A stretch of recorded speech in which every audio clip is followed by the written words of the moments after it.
The Mamba mentality simply means trying to be the best version of yourself.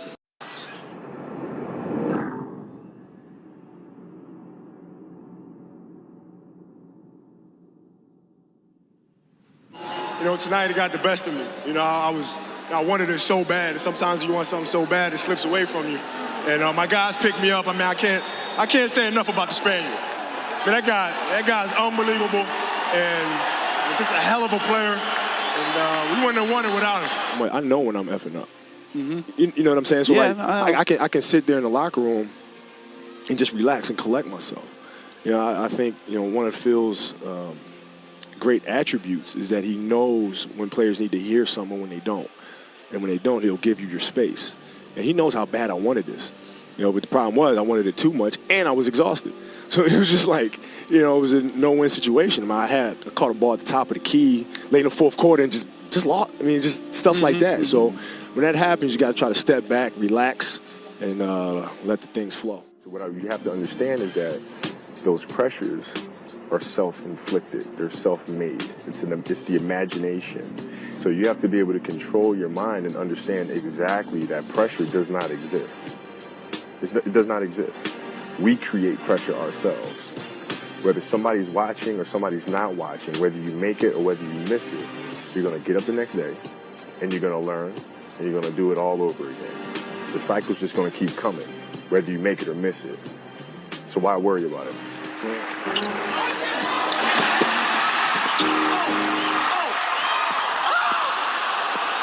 That's doing too much. It's just a dumb play by me.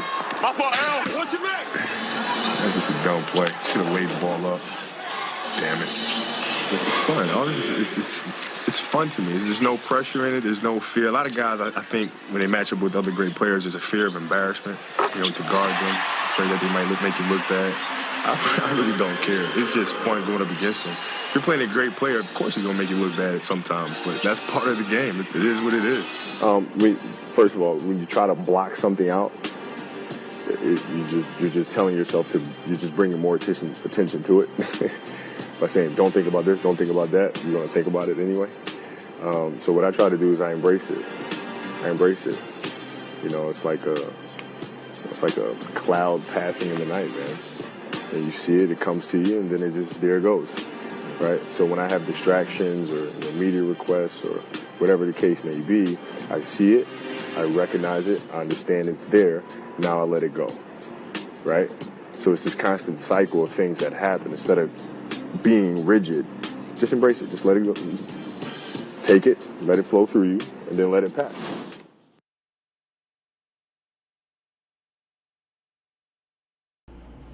Hey guys, hope you're all doing well, hope you're all safe. Before we begin, I do want to say I'm just a bit sick, so if you hear it, that's why. I also got my AC on because it's really hot outside. Don't know if you guys could hear that, but let's begin. Mamba Law 2, Episode 2. Like always, I wrote something down. I don't know if y'all could tell.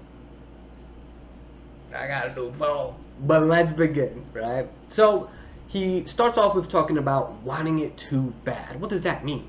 That means that you're overdoing it. And this generation is just obsessed with overdoing it, with like having no sleep and working more hours and running our bodies into the ground like we're this like machine, right?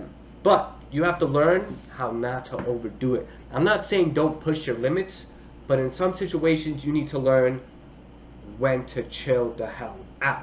So right now, personally, I'm sick, right? I'm about to be done. I probably got like a day or two left of it because I'm feeling a lot better. I know when I'm sick, my speech, right? This is 100%, right? When I'm sick, I could only use, let's say, like 30, 25% of it. So now, I know when I woke up today, I'm going to do this, and I'm going to shut the hell up.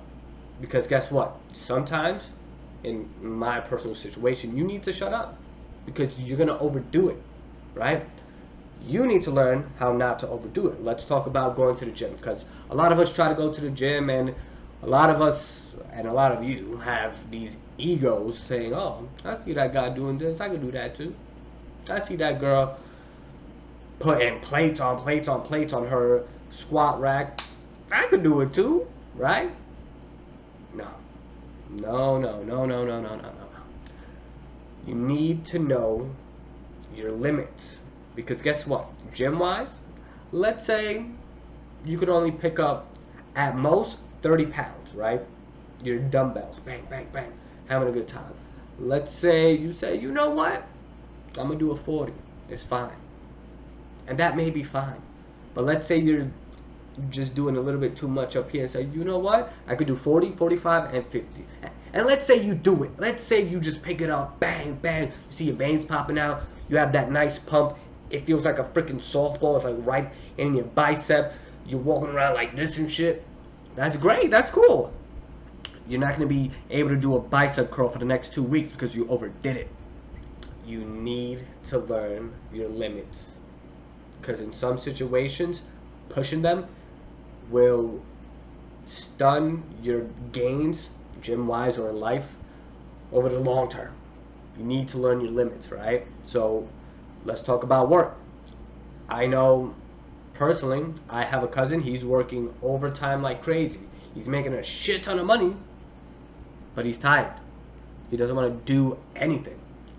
What are you going to do with all that money if you're tired? Right? You overdid it. You don't want to move because your body's just shot. You want to go home and just hit the bed. What are you going to do with all that money?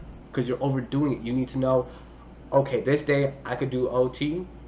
This day I'm just going to chill out. And I'm going to stay off on my off days.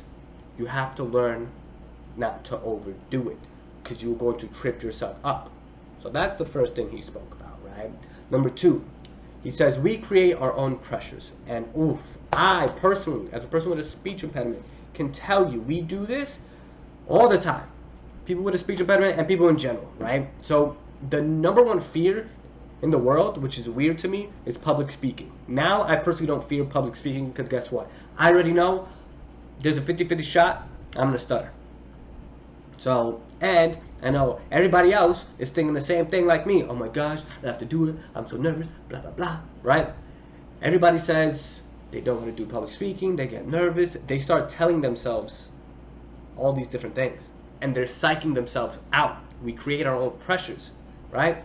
So, what ends up happening is you get nervous. You start to sweat a lot. You don't like to sweat because you start to stink and all this nonsense. Like, there's just a domino effect, right? Bing, bing, bing, bing, bing, bing, bing, right? You have to stop doing that to yourself. You are tripping yourself out. But that's just not just for like public speaking, right? Like that's like going on interviews, right? Like we say, oh my gosh, I really need this job. This job is just so perfect because it's right next to the school, and then my trainer's right there, and then the gym is right there, and then I get to go home. It's perfect, blah, blah, blah. And then we psych ourselves out. Or like when we go to meet our girlfriend's parents, or for the ladies who are supporting me, the boyfriend's parents. Oh my gosh, what if they don't like me? What if I don't make a good impression? What if this, what if that, blah, blah, blah. We start doing it to ourselves, and guess what? When we go to meet them and shake their hand, we're just like, hi, sir, hi, ma'am. And we're shaking because all of this is in our head, which leads to the last thing he spoke about, which is letting it flow through you, right? So I feel like that kind of connects because I'm not saying don't feel nervous. It's okay to feel nervous. All the athletes in the world who are closers, right? They feel nervous. But guess what? They've practiced. They know their limits and all those different things. Now, and who is hitting me up? They know how to handle it. They let it flow through them. They let it hit them. Okay, I'm nervous. Why am I nervous? Oh no, wait a minute. I practiced the same shot 1,001 times last night. So, I'm ahead of everybody. I could do this. It's fine. Okay. So, you need to let it flow through you. But I'm not just talking about being nervous, right?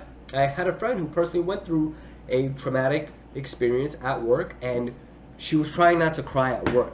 But you can literally look at this person and say, this person's about to break down and cry and start screaming. like red faced like a tomato. The eyes were watery. And I physically grabbed this person, and I'm like, let's go outside. And I'm like, dog, cry. Let it flow through you. Let it hit you. It's okay. Just make sure you let it hit you, and then you do what you need to do.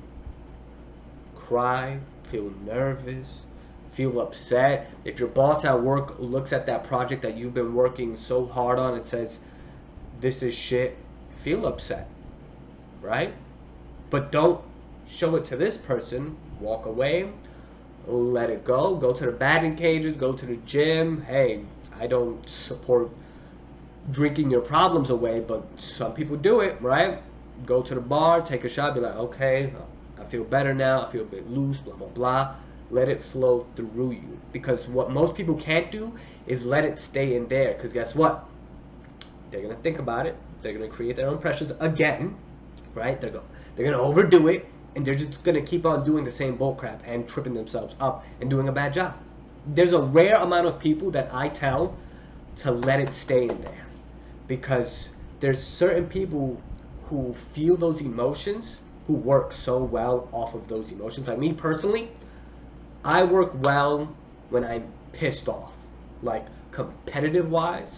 So like if, let's say, this person says, I'm trying to think, let's say in a random scenario, oh, you ain't shit, blah, blah, blah. I'll be like, yeah, I ain't shit.